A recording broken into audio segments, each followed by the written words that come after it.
Bom dia, Pedro Campos. Bom dia, Thaís Freitas. Bom dia. Sônia Blota, mandar um beijo para ela que está se recuperando aí de uma amidalite. Logo, logo estará conosco. Bom dia, Brasil. Eu trago aqui esse tema da proposta do presidente da República de se criar uma CPI da Petrobras pelo inusitado, né? O presidente da República se comporta como se ele estivesse na oposição.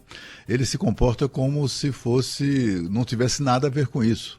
Evidentemente que a Petrobras tem demonstrado absoluta autonomia e tem desafiado, inclusive, o poder político reiteradamente, né, frequentemente, sempre que quer dar ali uma demonstração de força.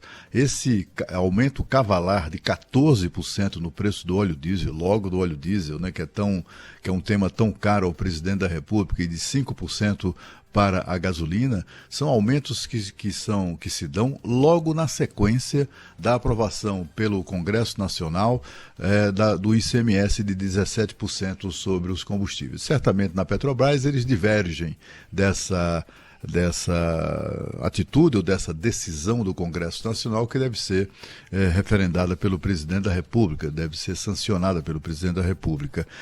Já aconteceu isso antes, né? A gente se recorda do episódio recente que resultou na demissão do ministro de Minas e Energia, Bento Gonçalves, amigo pessoal do presidente, mas o presidente se viu na contingência de demiti-lo, e também ao presidente da Petrobras, nomeado 30 dias antes, depois que ele, publicamente, numa rede social, advertiu os dois, se dirigindo aos dois, né, ao ministro e ao presidente da Petrobras. Não é para aumentar o preço do diesel. O que aconteceu? 4 dias depois, eles aumentaram o preço do diesel, foi um outro aumento cavalar. Há um histórico de claro desafio da Petrobras às determinações e às posições do acionista majoritário, que é o presidente, que é representado pelo presidente da República. O acionista majoritário é a União. Mas também, como acionista majoritário, o presidente da República tem acesso ao que ele quiser na Petrobras. Ele representa o dono, o suposto controlador, que somos todos nós. Então, assim, quando ele fala, como falou ontem, em Manaus, da necessidade de se criar o CPI, ele faz uma alegação que chega a ser risível para quem tem, pelo menos para quem tem alguma informação sobre como funciona isso. Porque, na verdade, o que ele reclama, ele já tem, é só querer, não precisa de CPI. Vamos ouvir o que o presidente disse ontem em Manaus. Eles não pensam no Brasil. Virou o Petrobras Futebol Clube para os seus presidentes, diretores, conselheiros e dito minoritários. Um apoio fantástico da Câmara dos Deputados na pessoa do Arthur Lira. Já conversei com um parlamentar que está me acompanhando aqui. Vão assinar a CPI. Vamos ver os contratos, como são feitos.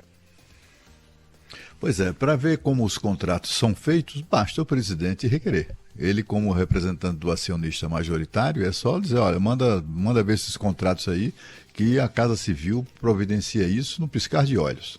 Então, assim, quando ele fala tudo isso, inclusive propondo com essa ideia de Jerico, de CPI da Petrobras, na verdade o presidente da República segue a sua estratégia de se descolar ao máximo possível dos aumentos, né? Ele quer comunicar ao povo que não tem nada a ver com aqueles aumentos. E ele sabe, porque ele sabe da dificuldade que terá de reeleição com gasolina a R$10 o litro, né? Que é a tendência, logo chegaremos lá, se ninguém ou se não houver nenhuma providência em sentido contrário. É uma situação muito difícil, você percebe que não tem muita saída. Conversa com governadores, conversei com o governador aqui do Distrito Federal sobre a questão dos 17% sobre o ICMS do combustível, né?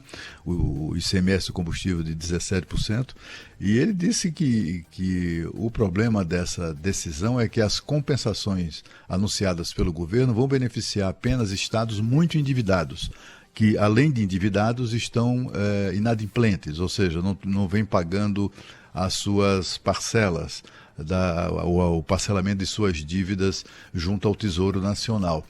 São os casos de São Paulo, Rio de Janeiro e também do Rio Grande do Sul. São os 3 estados nessa situação, com dívida muito elevada e com parcelas em atraso. E aí a compensação vai ser o quê? Olha, você que está em dívida, o estado que está endividado ou que está com parcelas em atraso, vai poder abater enfim, a questão lá, a redução da arrecadação, né, com o ICMS da gasolina, isso poderá ser compensado abatendo da dívida. Enfim, é uma questão ainda em aberto, não se tem uma solução definitiva ou pronta para esse assunto, mas CPI não, né?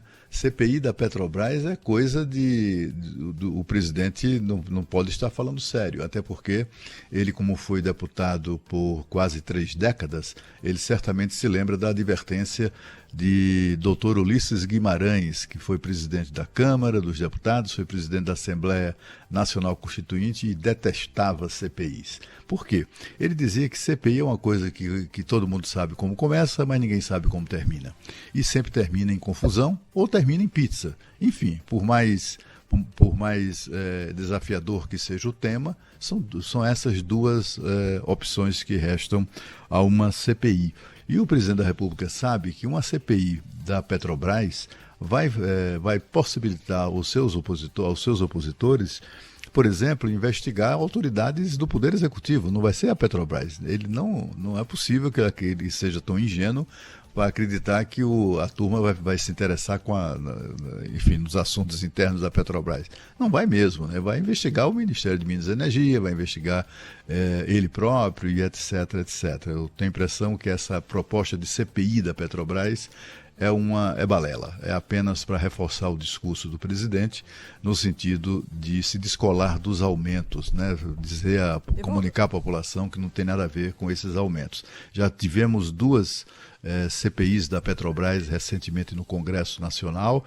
Teve uma no Senado em 2009, que investigou falcatruas nos contratos do pré-sal e também no superfaturamento na construção da refinaria de Abreu e Lima, em Pernambuco, né? Ambos escândalos de corrupção e ladroagem no governo Lula.